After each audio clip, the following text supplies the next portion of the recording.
is it moral and lawful for him to kill so many civilians? They dropped 6 2,000-pound bombs on a refugee camp to kill one Hamas official whom they killed, along with several hundred others.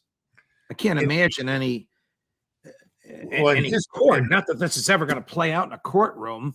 I'm putting my old hat on it, but I just can't imagine anyone saying with a straight face that this is moral and lawful. You know, you go back to the Nuremberg trials, right? And if anybody had looked at that objectively, they could have lined up far larger numbers of Soviet commanders guilty of far more heinous destruction. But the Soviets won. Yeah. And we also did many things that on more than one occasion probably fell into the same category.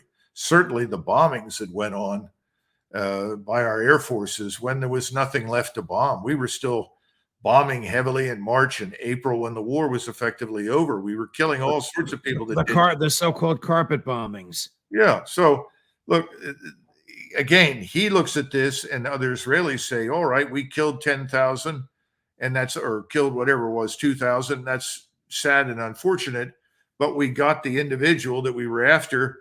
And the fact that he is not going to survive sends a signal to everyone. And more important, it sends the same signal I mentioned earlier. Well, if you want to live and get along with us, don't allow someone like this to live in your area, to operate or swim in your pond. If you do, you're going to die with him. Look, we did things in Afghanistan that were similar. And we did things, as I said earlier, in Iraq that cost civilian lives. And we took the position they shouldn't have been there. Now, I'm not saying it's lawful. I'm not saying it's morally justified. I'm trying to get people to understand the logic. That's something that you either accept or you reject. If you don't like it, that's fine. The issue is strategic, Judge. What is happening strategically in the region as a result of that? All right, that's my next question. Strategically, it's to me, you're the expert, a disaster.